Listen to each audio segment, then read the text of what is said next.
Hello and welcome to Toy Polloi 2, and today we are doing some sticker work and some Photoshop work, because in front of me here you can see I have a M.A.S.K bullet or Bandit, and it doesn't have any stickers. Well, it didn't until recently, because very kindly Sean sent me in an original sticker sheet and the instructions for it. And today we are going to be scanning those in, doing a bit of tidying up. I'll show you all the processes I go through, and then we'll be applying those new stickers to the Bandit to get it all fixed up. So let me show you what needs doing and how I go about it. Okay, so here we have the Bandit or Bullet, depending on which country you're in. And I recently showed this in a video, and Sean noticed that I didn't have any stickers on it. And he said that he had a spare sticker sheet and instructions, and would I like them to apply to the toy. Now, the thing is, this is a very old sticker sheet, and it'd be a shame to use it. So what I'm going to be doing is scanning it in and making my own version of it, and I'll apply those new stickers to the toy, and I can keep this one as is. And the reason I'm going to be doing that is because these stickers are actually pretty old. Chances are the sticker's gone from them. They are also pretty faded, so they've lost a lot of the colour, and there are a few sort of errors in them. And those errors have been there right since they were first produced, because these stickers will be made very cheaply along with the toy. They are die cut, and sometimes when you die cut stickers, the die doesn't quite line up with the actual bit of paper. So you can see here on the sort of control panel, the die is actually slightly off to the right, and the sort of images in the sticker are off to the left. So that's the sort of thing that we can sort out by scanning in and sort of making modifications to it. There's also a bit of an error on the number 1 there. You can see there's a printing error, so we've got a little green dot in the middle. And yeah, it's that sort of stuff that's very easy to fix if you scan them in and use Photoshop to make a few repairs. And I can also fix all of the colours as well, because you can see the bit of paper that this is on has actually yellowed with age. So I imagine originally it would have been the same nice bright white of the plastic that we have here, but over the years this has faded a bit. So how do I go about doing that? Well, the first thing to do is actually to scan this in. I have a scanner downstairs, a flatbed scanner, and I will probably scan this in at 600 dpi. The resolution of the print, I'm guessing it is probably not originally that. It'd probably be about 300 dpi, but it's always better to start with a nice high-res scan. Once I've got that scan, I'm going to take it into Photoshop and start doing some work on it.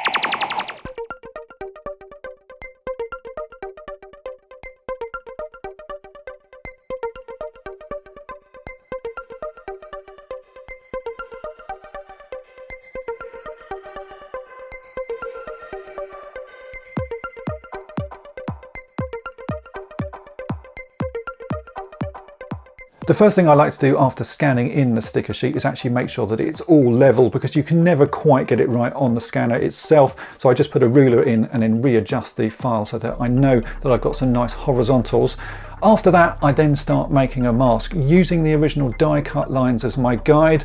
I make a mask for every single sticker on the sticker sheet, and that I can use in future to actually make a mask of the sticker file, and I know where I'm going to be having to redraw things.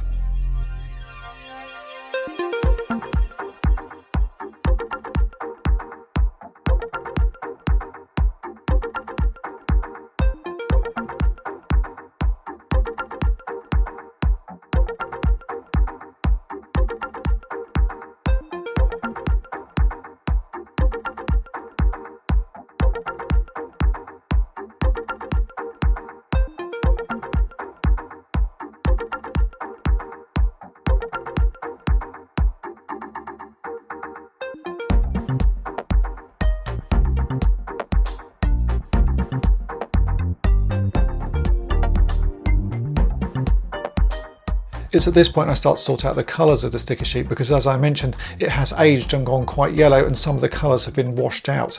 So I use the hue saturation tool, I also use levels, and I use the colour balance just to adjust it until I've got all of those colours back, and it starts to look like it would have done back when it was originally printed. I then need to start repositioning the stickers to make sure they're centered, because as I showed you, things like the console panel were a little bit lower down, so I've moved those up and I've rearranged a few of the other stickers. Once I'm happy with the position of everything, I then start going around tidying up the edges, because you can clearly see where the die cut lines are on that original scan. So using the clone tool and some other tools, I just work my way around all of the edges, tidy everything up and make it as neat and crisp as possible.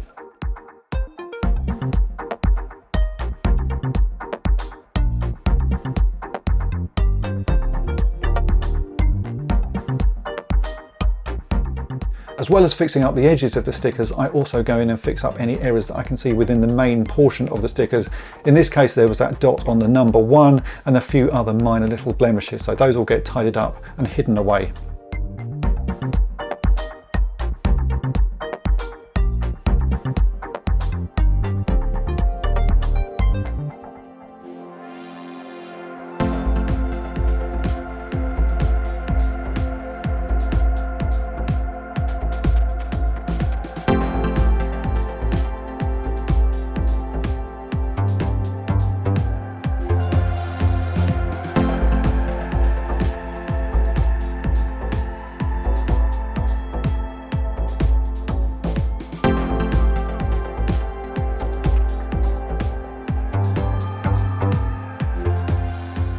Once I've got all of the repairs done, it's at this point I actually scale the sticker sheet down. I mentioned at the start that this was scanned in at 600 dpi. There is absolutely no point in this file being that big. You don't get any extra detail when you print because it's being printed so small. So I scale it down to 300 dpi, which will be the final resolution for printing.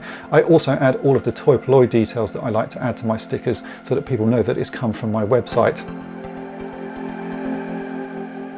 Once I'm happy with everything, it's then time to print it, and for this I print them onto some glossy sticky backed printer paper because the original stickers actually have a nice glossy finish to them.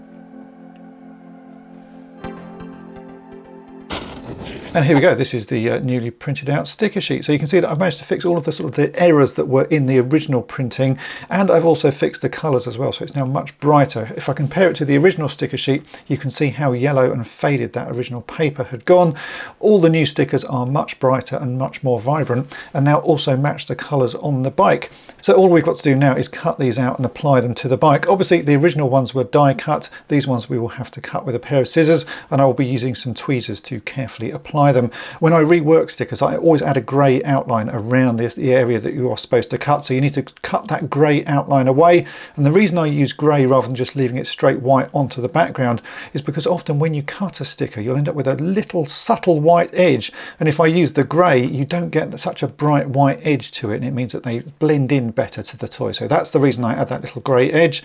Let's get these all cut out and stuck on and see what it looks like.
And here we go, here is the finished Bullet or Bandit with those stickers applied, and as you can see it does make a really big difference. It just finishes the toy off. I didn't go too far with the way that I restored and repaired those stickers. I just left enough detail in there and enough of the sort of the original printing detail that they still look vintage. Sometimes you can go too far when recreating stickers. If I make things look too perfect, especially on a toy this age, it doesn't work. So with these you just have to do it that sort of subtle way, and as you can see the end result really does look very nice. So if you need this sticker sheet for your own Bullet or Bandit, I will be putting it on toypolloi.com, so just go there and download it. Hopefully you have enjoyed this video for me showing you how I scan in a sticker sheet like this and do some repairs to it, and then make a version that is available for people to print. I've been asked about this process a lot, and today I've shown you how I do it. So hopefully this has been of interest. If it has, then make sure to hit the subscribe button and tap the bell to be notified each time I upload a new video.